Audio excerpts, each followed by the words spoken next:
नमस्कार, प्रभा साक्षी news network और आप सभी का स्वागत है। तमिलनाडु विधानसभा चुनाव की आहट के बीच प्रधानमंत्री नरेंद्र मोदी का दौरा राजनीतिक और सांस्कृतिक दोनों दृष्टि से अत्यंत महत्वपूर्ण माना गया।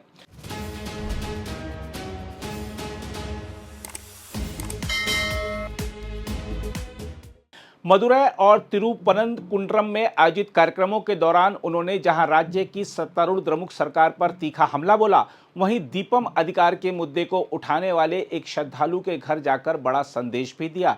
इस कदम ने पूरे राज्य में व्यापक चर्चा को जन्म दिया है।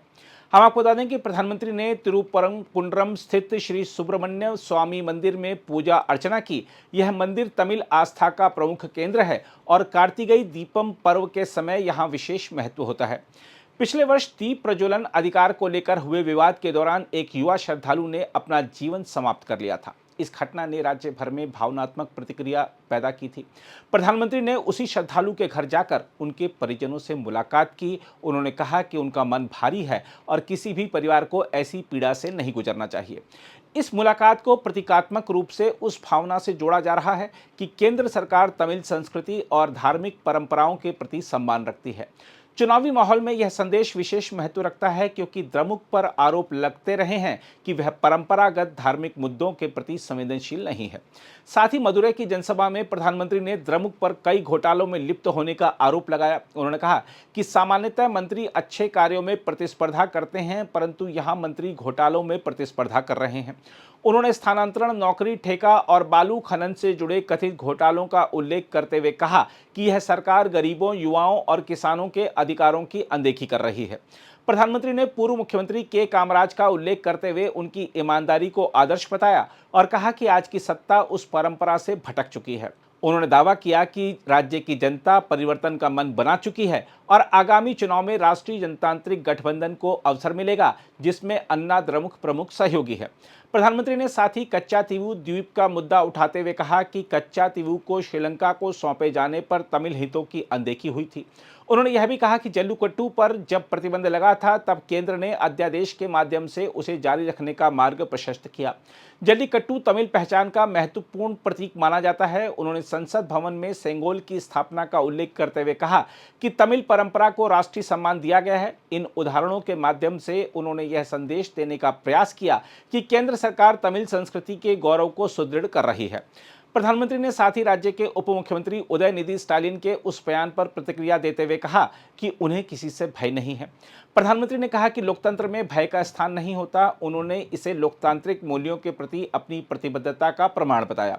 साथ ही उन्होंने कानून व्यवस्था, महिला सुरक्षा और मादक पदार्थों की समस्या का उल्लेख करते हुए कहा कि यदि गठबंधन सत्ता में आता है तो अपराध और मादक जाल पर कठोर कार्रवाई की जाएगी। उन्होंने पूर्व मुख्यमंत्री जयललिता को स्मरण करते हुए कहा कि राज्य को सुशासन की दिशा में पुनः अग्रसर करना आवश्यक है।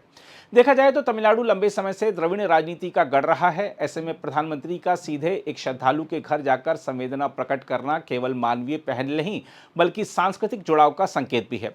इससे धार्मिक भावनाओं को सम्मान देने का संदेश गया है, जो ग्रामीण और पारंपरिक मतदाताओं को प्रभावित कर सकता है।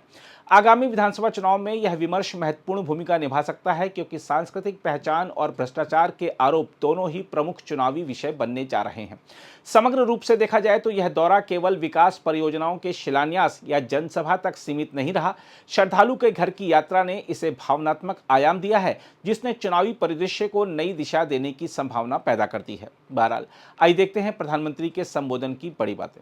The women of Tamil Nadu are in deep trouble. Crime is increasing. Every other day, we hear of some crimes against women. Further, women are seeing their families destroyed by drug mafia and alcohol. They remember how much better their lives used to be in Amma Jayalalitha's rule.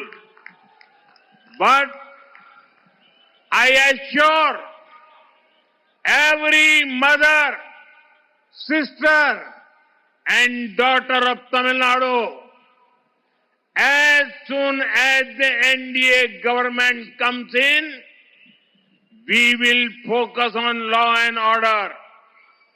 Criminals and drug mafias will be behind bars.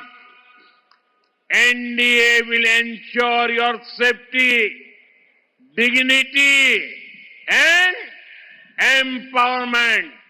When it comes to honesty in politics, K. Kamaraj ji set an example for the whole country.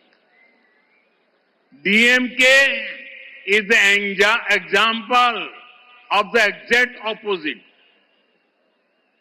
365 crore cash for transfer came, 900 crore cash for job scam, 1,000 crore cash for contract scam, 4,700 crore sand mining scam, 40,000 crore TAS MSc scam. Usually, ministers compete with each other in good work. In DMK, ministers compete with each other in scams. But who are they stealing from? From the poor, from the youth, from the farmers. Such a corrupt government has no moral right to continue. That is why the people of Tamil Nadu have decided to bring in an NDA government. We will give clean and efficient governance.